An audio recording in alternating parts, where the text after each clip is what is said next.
জানো চিপু, এত গমর একদমই ভালো লাগে না। আরে ওইটা গমর না, গরম হবে। চুপ! এত বেশি বোঝো গেল তুমি। আচ্ছা ঠিক আছে, চুপ থাকলাম। জানো শিপু, আমি একটা সিদ্ধান্ত নিয়েছি।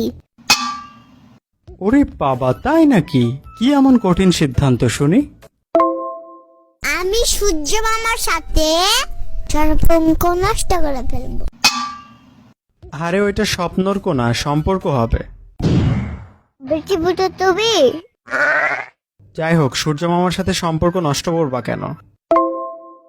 সূর্য মামা বউয়ের সাথে মনে হয় প্রতিদিন ঝগড়া করে। কেন বলো তো? বউয়ের সাথে ঝগড়া করে, তার মাথা গরম হয়ে থাকে, যত রাগ সব আমাদের উপরে ঢেলে দেয়। তুমি একটু ওদের ঝগড়াটা সলভ করে দিলেও তো পারো।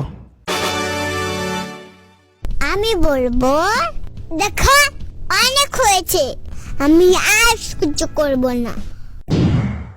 তোমার ঝগড়া না থামালে প্রচুর মারবো, এমন মার দিব 3 দিন হাগু করতে পারবে না। কিন্তু সূর্য মামারাও যে হাগু করে, এইটা আমি ফার্স্ট জানলাম।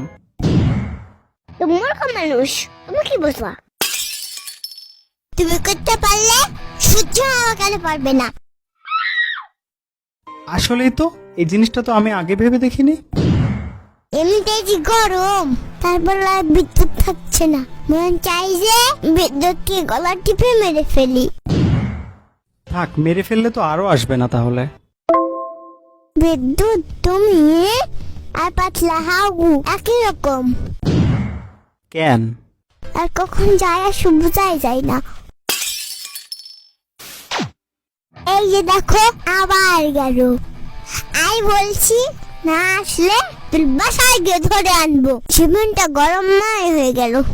যাক, ভালোই হলো, অন্তত উল্টাপাল্টা গল্প তো আর আমাকে শুনতে হচ্ছে না। শিবের বাচ্চা শিবাও।